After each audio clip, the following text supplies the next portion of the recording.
దొంగలు కలిసి ఉల్లు పంచుకుంటున్నారు. ఒక ఆయన మిస్టర్ 20%, ఒక ఆయన బ్యాగ్ మ్యాన్. 2 బ్యాగులు పంపిండేమో, ఏముంటుంది అందులో పెద్ద దాచిపెట్టేది ఏముంది, అయినా పెద్ద తెలివని ముచ్చటేముంది. బ్యాగులు పంచుకొని పదవులు కాపాడుకునే బ్యాచ్ అది, దండుపాలెం బ్యాచ్. ఒక ఆయన 20%, ఒక ఆయన 30%. ఏమున్నది ఈ దేశంలో? అందరికీ తెలుసు బ్రదర్, కాంగ్రెస్ అంటేనే స్కామ్ గ్రేస్. వాళ్ళు చేసే దుర్మార్గ పనుల నుంచి, వాళ్ళ కమిషన్లు, వాళ్ళ దందాల నుంచి దృష్టి మరల్చేందుకే ఇక మా మీద వేసే ఈ ఎంక్వైరీలు, కమిషన్లు. అది కథ. ఇటువంటి జోకర్ గాలని మస్తు చూసినాం భయ్. ఇగో ఇదివరకు కూడా మస్తు మాట్లాడిన, మకల కొట్టింది పుబ్బల పోతుంది అన్నారు, అసలు పార్టీ తుపేలు అన్నారు, ఇదన్నారు అదన్నారు. వాళ్ళందరి పక్కలో బల్లెం బీఆర్ఎస్. ముట్టుకోమని ఎక్కడైనా ఒకటి ముట్టుకొని చూడమని చూద్దాం మేము కూడా. ఎందుకంటే వాళ్ళు మర్చిపోతున్నారు, 10 ఏళ్ళు మేము కూడా అట్లాంటి పాలిటిక్సే చేస్తే కాంగ్రెస్ నామరూపాలు లేకుండా పోయేది.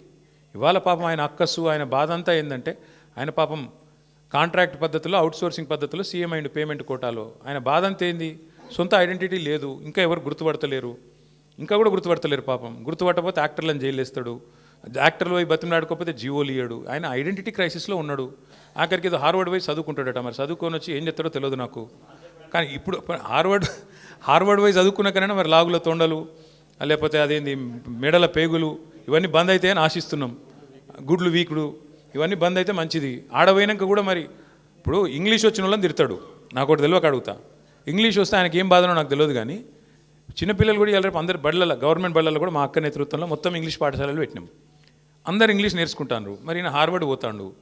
ఈయన మరి అక్కడ వాళ్ళు ఏం చెప్తారు, ఈయన ఏం వింటాడు, ఈయనకి ఏం అర్థమవుతుంది?